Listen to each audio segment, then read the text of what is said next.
Thank you, Dr. Siegel. I want to thank everybody at Discount Medical Supplies for inviting me to do these presentations. I enjoy doing them. I hope everybody else does too. So let's get started. I'm going to be switching the slides on your screen right now. You should see them switching.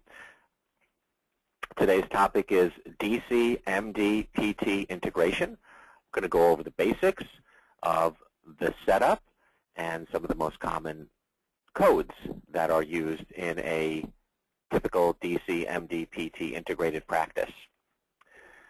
Tell you a little bit about myself before we get started. I am a chiropractor. I practiced for 16 years. My first 12 years was chiro only, and then I integrated and formed a multi-specialty practice. About 10 years ago, I started a company called Target Coding. Those of you that are familiar with me are aware of what I do. Those of you that do not, our specialty is showing you how to bill and code properly. We're not a billing company, but we show you and your billing companies how to bill and code properly and document properly. Our goal is to make sure you're documenting properly so you can justify the services you're billing, and then we'll show you how to maximize reimbursement. So I am certified in CPT coding, certified in healthcare compliance. I write articles for many different publications. I speak for the Coding Institute, Parker Seminars, Foot Levelers, and I'm a guest speaker at many national and state chiropractic association conventions. We have a whole bunch of seminars coming up, so you might want to check out targetcoding.com for our upcoming seminars. Okay, so now let's talk about the DC, PT, MD integration. There are pros and cons to DC, PT, MD integration. It's not all fun and games. Some consultants paint these rosy pictures that becoming an integrated practice is the best way to go, and it's the only way to survive in today's healthcare environment. I disagree. You can do very, very well without integrating. So to me, I don't push integration. I don't push staying a solo practitioner. To me, it doesn't matter what you do. So if you become an integrated practice, then it matters to me that you're billing and coding properly. If you stay a chiropractic practice only or medical practice, that's fine too. So there are pros and cons. And out of every 10 docs that call me that are looking to integrate, I'll talk 2 of them out of it because it's just not right for them. So there are definitely pros and cons to this. So let's go over a few of these. The positives, it's a great way to co-treat patients, adds another dimension to the practice. When I brought on the other doctors in my practice, it was great to share patient presentations. If there were patients that just were not getting well as fast as I wanted them to, it was great to have other healthcare professionals there to help guide me into the right direction and even take over on a few patients. If you bring on a PT or a nurse practitioner, you don't have to, as a chiropractor, you don't have to do the modalities or therapeutic procedures. It's definitely going to add a lot of marketing opportunities. You're going to have patients being referred to your practice from other healthcare professionals that would have never referred to you if you were just a chiropractic practice. Now that you have other services like physical therapy, you'll start getting referrals. So those are some of the positives. There are some negatives. You're definitely going to have more overhead. You may need more room. I was just speaking to a doctor recently. He has 450 square feet, and he wants to bring on another healthcare provider. He wants to integrate. Can't do it. Just doesn't have room. It's going to add more work and confusion to your existing staff. When I first started my multi-specialty practice, one of my best CAs quit on me because it was just too overwhelming for her. So she actually, 3 months later, she ended up coming back and loving it, but it was just too much for her. So you want to, understand that there are some negatives to this. Overall, I think it's a great thing to do, but, there are some negatives. You're going to have, you may have to cover the malpractice costs of all the other healthcare providers that come in.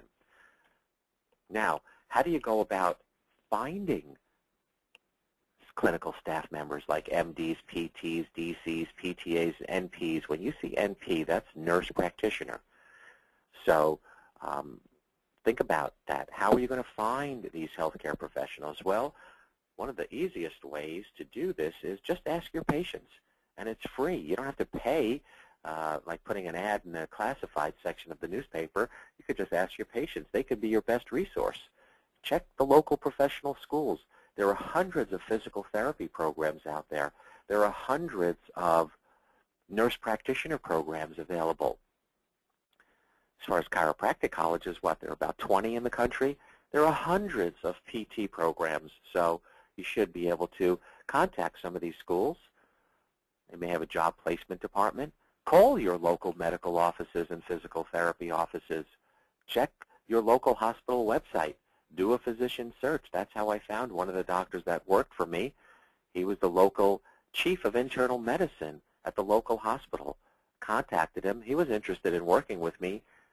We were negotiating back and forth. I just couldn't afford what he was looking to get paid, but he was a very good candidate.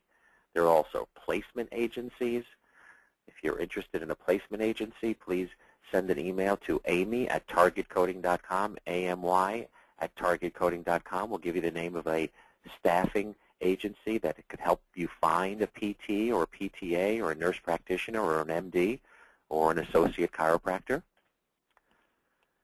Before we get to the corporate structure, let me just talk to you a little bit more about what you should put in these classified ads. If you're going to need to spend money by putting ads in the paper, like your local newspaper, Craigslist, Monster.com, these are some of the places where you could put ads in. I've had many docs that I work with find their PTs online through Craigslist. You want to outline some of the things that are going to be going on. For example, you may want to put in the ad that the medical doctor or the NP or the PT is responsible for evaluating patients, planning, directing, and administering treatments in order to produce effective outcomes, coordinates and delegates and supervises responsibilities, communicates and assists in resolving problems, participates in training, understands and complies with the office compliance program.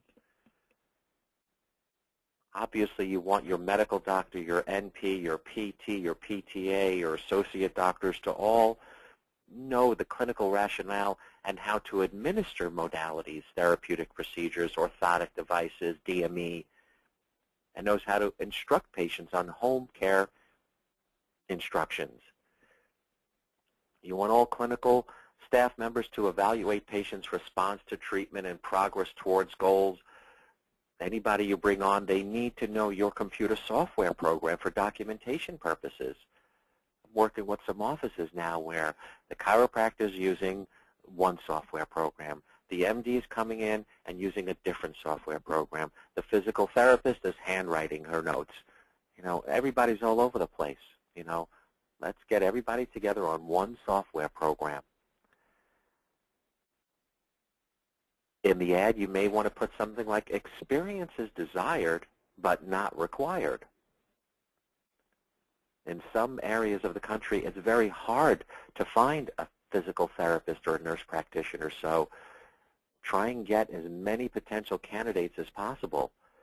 Maybe you want to start out part-time.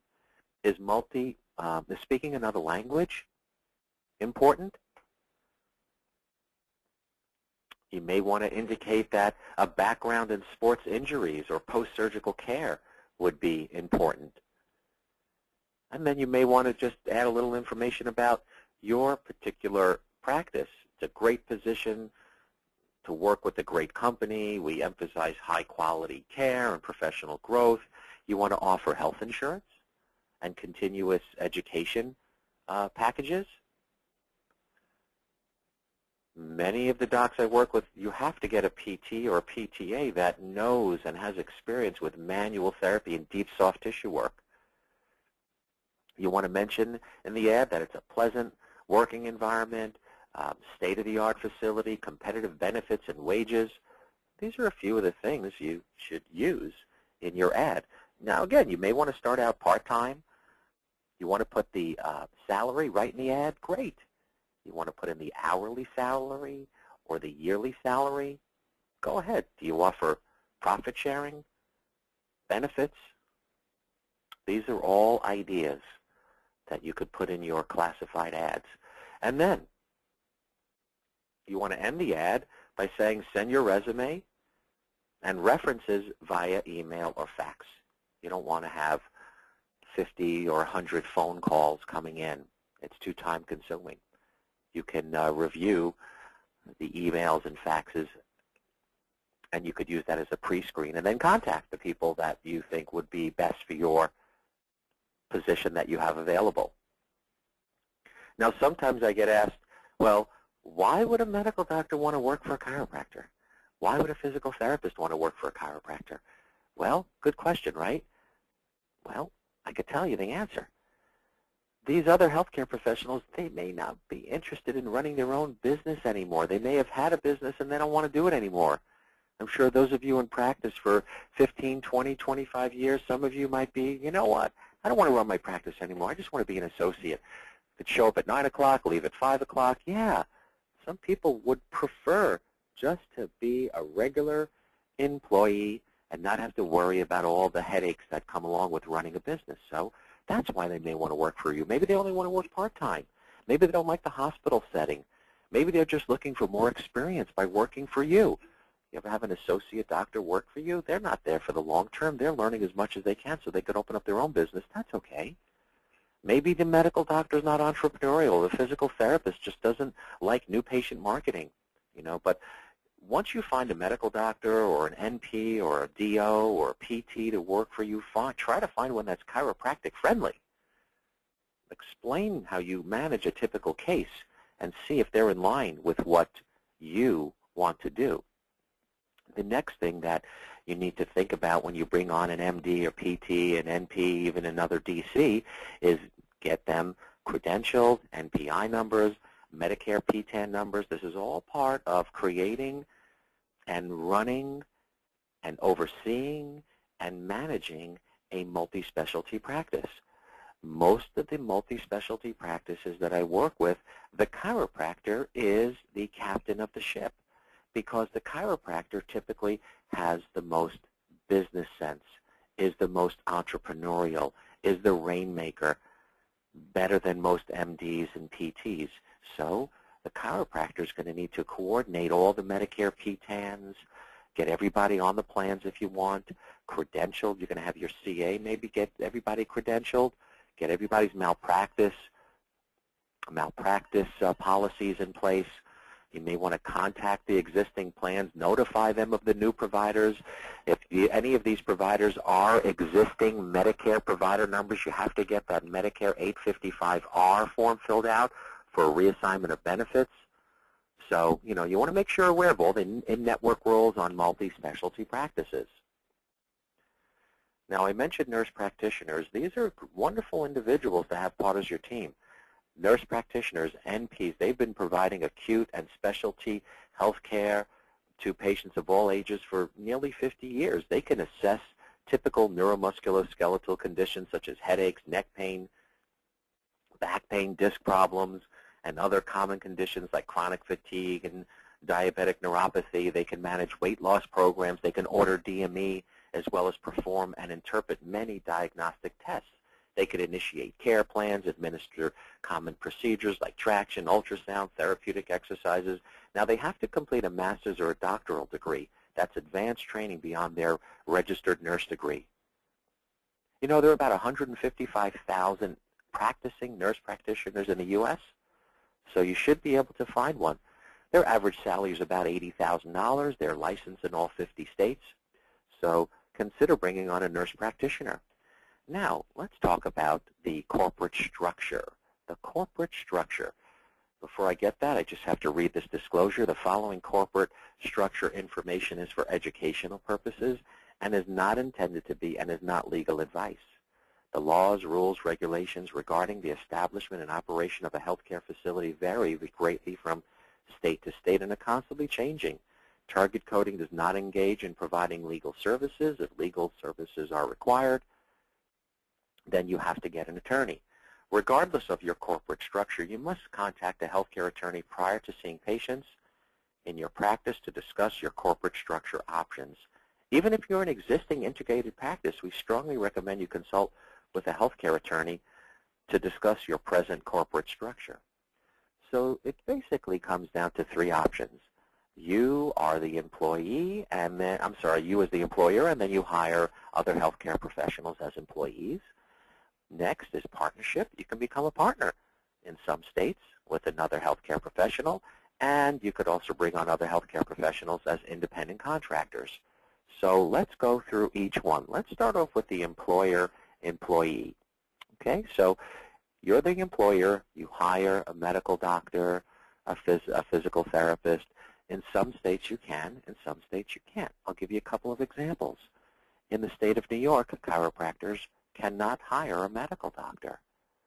In Florida, a chiropractor can hire a medical doctor. In South Carolina, you can hire a medical doctor, but you can't hire a physical therapist.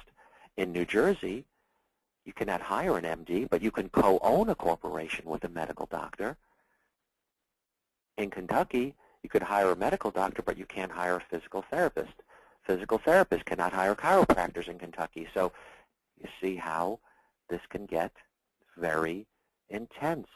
You need to contact an attorney in your state that knows this.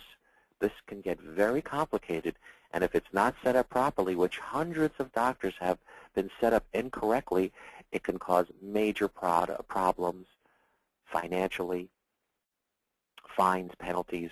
So you want to make sure. You can't just hire somebody. Now, if you're a chiropractor, of course you could just hire another chiropractor, but can you hire a PT, a PTA, an NP, an MD, or a DO? You need to check into that. You need to get an attorney in your state. So when you hire somebody, you have much more control. The negatives are you're going to have increased overhead, increased billing responsibilities, increased malpractice exposure. You're going to do all the billing. The employer does all the billing under the employer's tax ID, and the employer pays the DO, the MD, the PT, the NP a salary. The employer receives all the gross revenues, less the MD, PT, PTA, DO salaries, taxes, and overhead attributable to the services. Make sure you get a comprehensive employment agreement in place. Very important. You need an attorney for that. Get an employment agreement with every clinical staff member. Next is partnership. You can become partners. Again, in some states you can, and some you cannot. Don't jump into this. Like in Georgia. Georgia's a very friendly state. There's no corporate practice of medicine act prohibition. So you don't have to worry about the corporate practice of medicine. So a chiropractor can bring on an MD, no problem. In Ohio, it's okay. In some states, you can't. In Minnesota, a chiropractor cannot hire an MD. So, again, you have to check. Make sure you're doing it right. You might not be able to partner with an MD. So if you're listening to this, remember, there are a few things you have to go through as far as the corporate structure. Once the corporate structure is out of the place, out of the way, then that's where I come in and show you how to bill code and maximize reimbursement based on the services we recommend. So partnership is a fully integrated practice. You have full cross referrals, no Stark violations. Everybody's under one tax ID number. There's nobody else referring patients to this practice that has ownership in another practice. So you got to be aware of this Stark and the anti-kickback and self-referral rules. Very important. Negatives, you're going to have increased expenses, liability for all partners and shareholders. If you want to break up, it can become difficult to dissolve. And then you want to have a comprehensive partnership agreement in place. You may have to form a medical corporation first and then hire other healthcare professionals. So you have to get a partnership agreement. Next is independent contractor. So this is nice. You can get rent, no increase in fixed overhead. You're going to get increased revenue from the rent, no increase in billing administrative, no malpractice issues. You just have limited financial benefit when you lease out a portion of your practice. You're subleasing. Make sure you check with your landlord if you don't own the building to see if you can sublease a portion of it out. And it has to be fair market value. It can't be based on patient volume or referrals, so you want to have a sublease agreement in place. Next is patient flow. This is one of the most important things to go through once you're set up and your corporate structure has been set up. Now, who's going to see the patient first? Who's going to see the patient second? Can the person that saw the patient second see the patient first? Can a PT see a patient right off the street? Whose name is on the claim if the PT sees the patient right off the street and the MD is not on site? Whose name is on the claim if the MD is on site along with the PT? Can a chiropractor refer? There's all these different arrangements regarding patient flow. Who does the patient belong to? Very important. So let's just go through a few things. New patient calls to make the appointment. Your staff should ask the patient, are you calling for chiropractic, medical, or physical therapy services? That's a practice management question. Plant the seed in the head. Maybe this patient didn't even know. Let's say you offer massage. Patients don't know. Ask when the patient calls, are you calling for chiropractic or massage therapy? Patient goes, wow, I didn't even know you offer massage. So plant seeds in patient's head. Your staff should go through the normal questions. Is this accident-related? Have you seen anybody else with a condition? Go through your normal questions, which are very important, and we do staff trainings on these things, specifically for your front desk.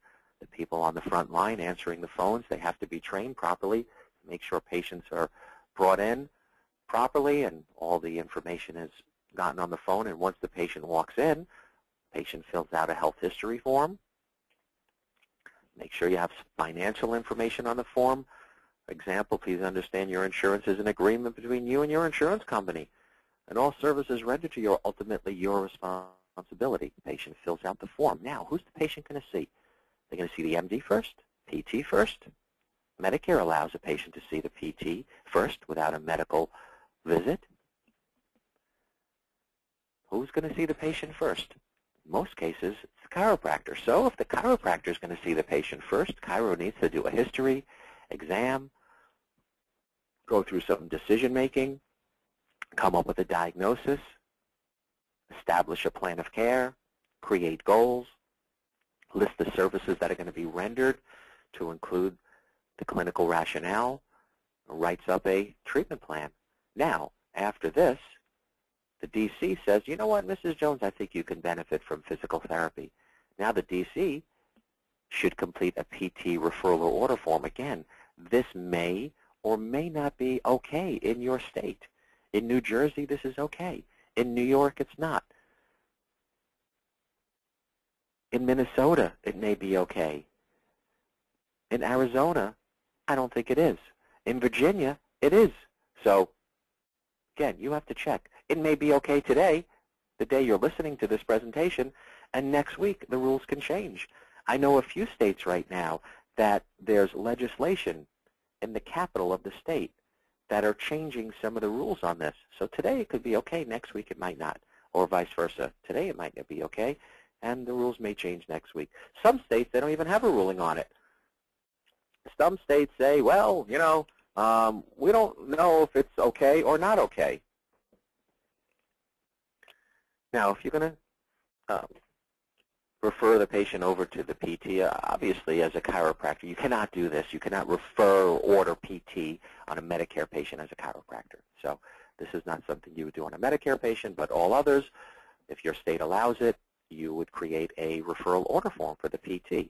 If anybody would like a copy of this form, send an email to amy@targetcoding.com. That's AMY@targetcoding.com, and we can send you a copy of this referral order form. Now, just a reminder, according to the Medicare guidelines, chiropractors cannot, I repeat, cannot refer Medicare patients to PTs, MDs, DOs for physical therapy services. However, chiropractors can perform modalities and therapeutic procedures on Medicare patients. However, these are not going to be paid by Medicare when performed or ordered by a chiropractor. Chiropractors are allowed to and should be attempting to collect the full fee for these services. Now, if an MD, an NP, a PA, a PTA, you're going to see patients there, Medicare patients, then you must get your Medicare carrier therapy guidelines, the physical therapy guidelines, the LCD, for physical therapy and medical procedures in your state. Don't gamble or guess. Follow the rules. Now, when it comes to decision-making, so you did a history on a patient, you did an exam, took x-rays, now what? This is part of decision making. This is a key component when billing new patient codes. What are you going to do? Here are some of the choices. You may do ice, heat, EMS, traction, manual therapy, massage therapy, therapeutic exercises, neuromuscular reeducation, therapeutic activities. Are you going to order DME on day one, or are you going to wait a little while? You can take x-rays on day one or wait. You're going to send the patient out for an NCV or an EMG, or are you going to wait a couple of weeks? Refer the patient out for a consultation, chiropractic, obviously, acupuncture, strapping and casting, kinesiotaping, orthotics. You're going to do functional evaluations in office, or maybe you'll have a mobile diagnostic testing company come in. Trigger point therapy, lab work, weight loss programs, nutritional consultations, re-exams. So there's a lot that goes into making a decision on a patient. Which services you're going to do. You shouldn't be doing services just because they can make you the most money. That would be violating the definition of medical necessity. So let's go through a few of the most common billing codes. If you bring on a physical therapist, you're going to be billing these. These will be the first codes you bill, 97001, a physical therapy evaluation, and then a reevaluation is 002. So let's talk about these. CPT codes 97001 and 97002. They're different than E&M codes. E&M codes can be billed by chiros and MDs and DOs and NPs and PAs, but not by PTs. PTs cannot bill E&M codes. PTs can only bill PT evaluation and reevaluation codes. That's the 97001 and 97002. These codes may be only used in addition to other services if significant enough to report and require separate effort from the provider in addition to the other procedures. These PT eval and reeval codes should not be used with modifier 25. 25 is only used on E&M codes. So 97001 is used to report a physical therapy episode of care at the beginning of the episode of care. So this evaluation should document the necessity for a course of therapy through objective findings, subjective findings, diagnostic tests. Only a clinician, not like a chiropractic assistant, a medical assistant, an aide, an unlicensed healthcare professional. No, those individuals cannot do an initial evaluation on a patient or reevaluation. The documentation of this evaluation should list the conditions, complexities, and describe the impact of the conditions and complexities on the prognosis and plan for treatment. So this evaluation is going to include a diagnosis, description of the problem, history, exam, decision-making, diagnosis, goals, the services that are going to be rendered, frequency and duration. Now, the amount of time spent doing the evaluation is not billed in treatment time, so these are not timed codes. Evaluations and reevaluations are not time codes, but you are required to report the amount of time you spend doing the evals and reevaluations, but they're not based on time. If it takes 20 minutes, 30 minutes, 40 minutes, or 50 minutes, you're going to bill the same code and the same fee. Now, a little bit about 97002. This is intended to describe a reevaluation provided on a subsequent date of service. Reevaluations can be performed on more than one date of service during the episode of care. However, they are typically not done on every visit. They should not be billed on every visit.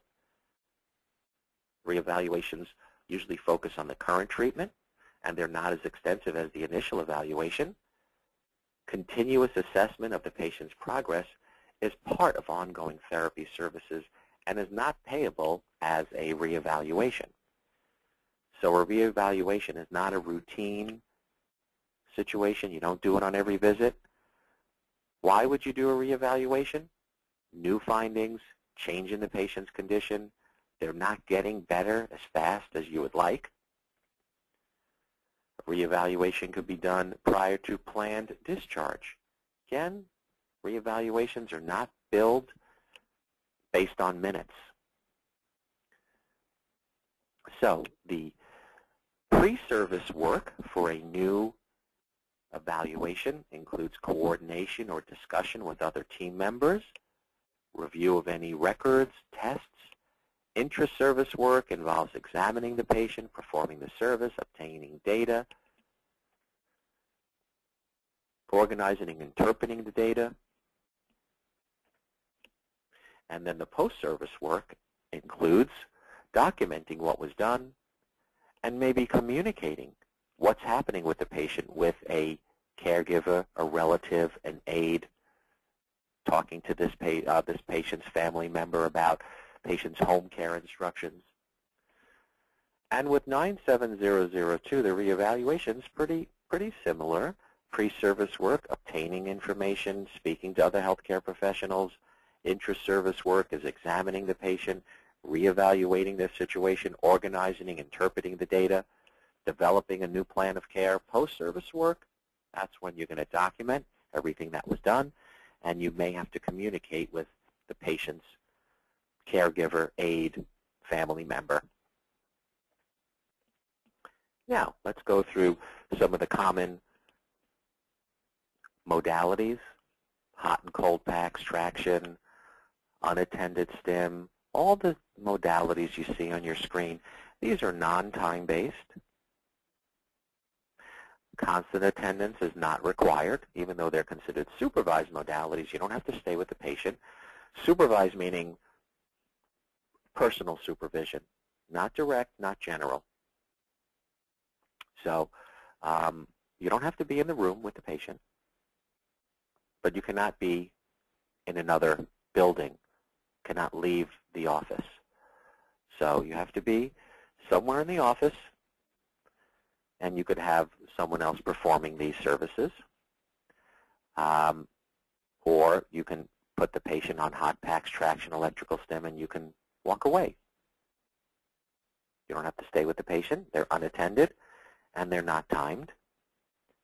Any questions on these, let us know at the end of today's webinar. And now we have constant attendance modalities: attended stim, contrast baths, ultrasound, 97035.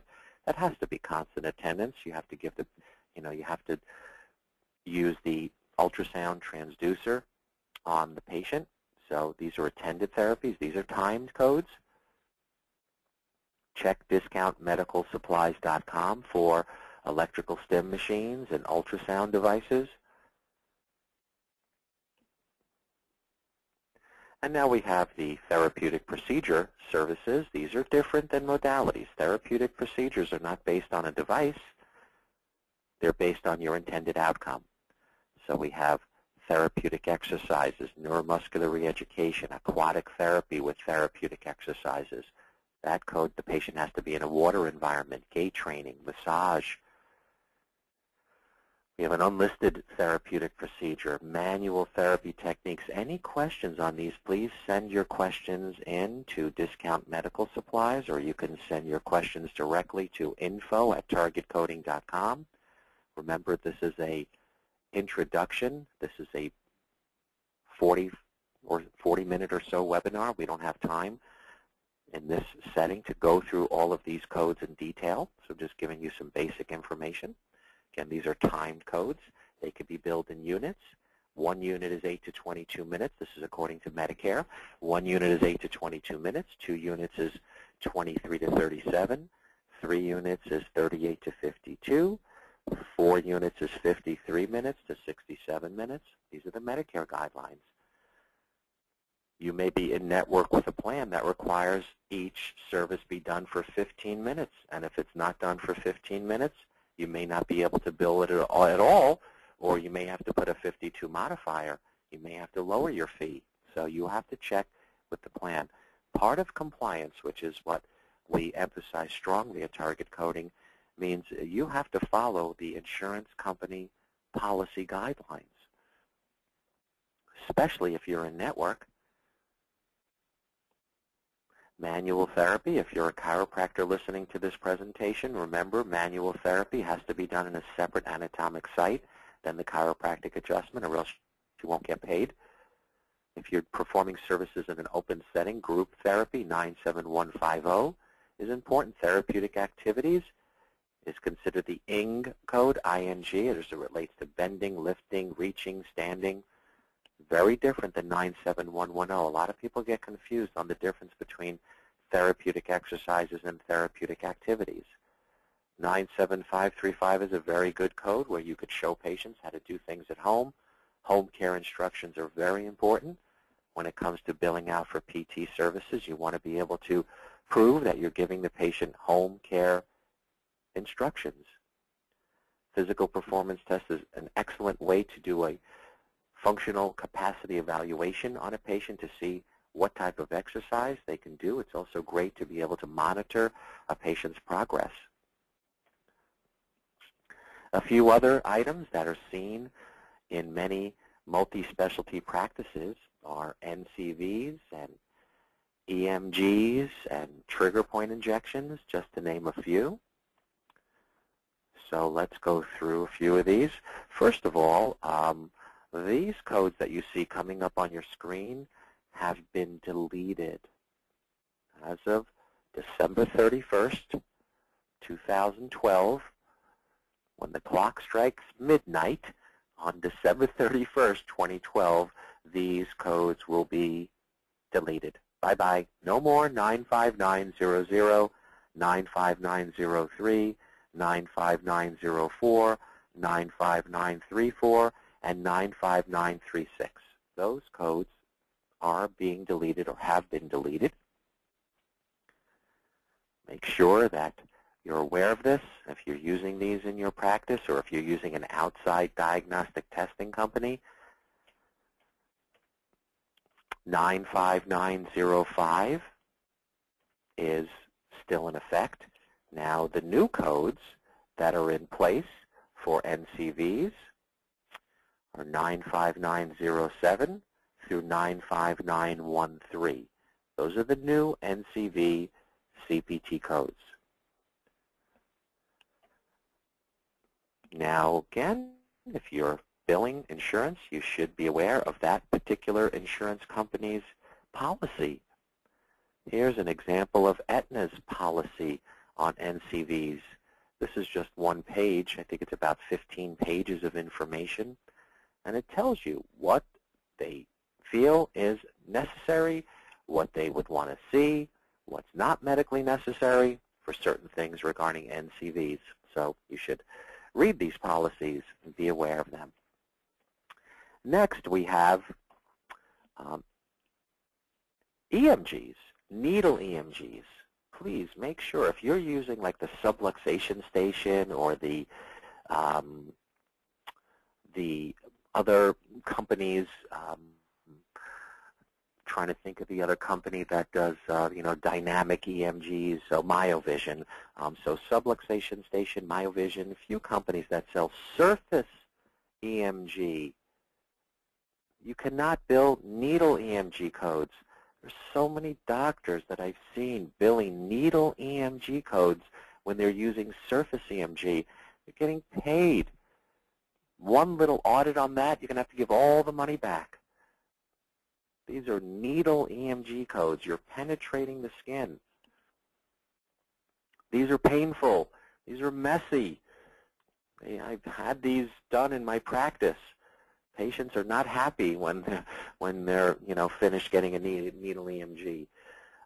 But most insurance companies pay for these. Medicare pays for needle EMGs. These are the codes. These are some of the codes you see on your screen. Here's a few more. 95868, 95869, 95870, 95872.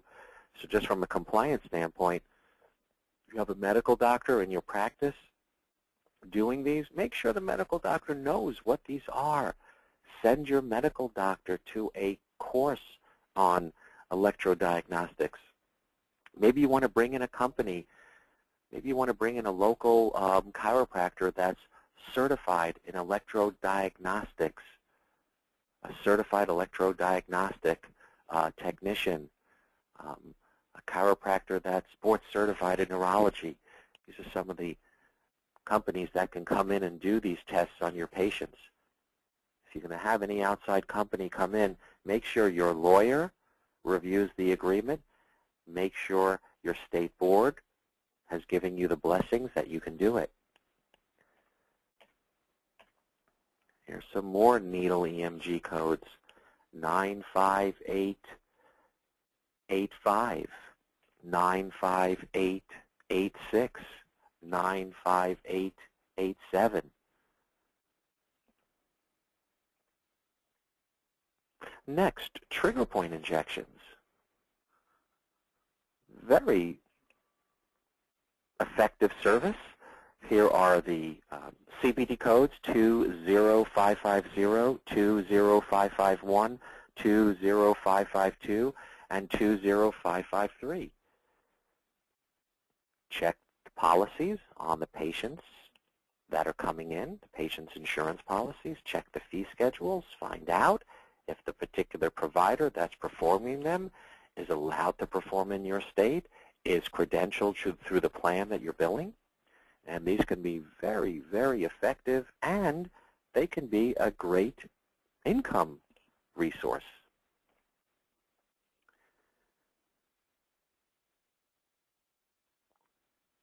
Okay, just a few closing comments. You must check with all the carriers you bill prior to submitting claims based on the information provided in this presentation to ensure that it is compliant. You must check with your local state board, state association, and a healthcare attorney before you start your multi-specialty practice corporations and billing and coding. Target coding does not guarantee that the information provided in this presentation will guarantee payment from any insurance carrier or patient. Target coding is not responsible for any insurance carrier or managed care organization laws, rules, and guidelines that may change following you listening to this presentation. Please understand that insurance carrier rules, laws, guidelines, and regulations change. So it's important to do your best to stay on top of any changes that may occur by attending seminars, webinars, and joining your national and state professional associations.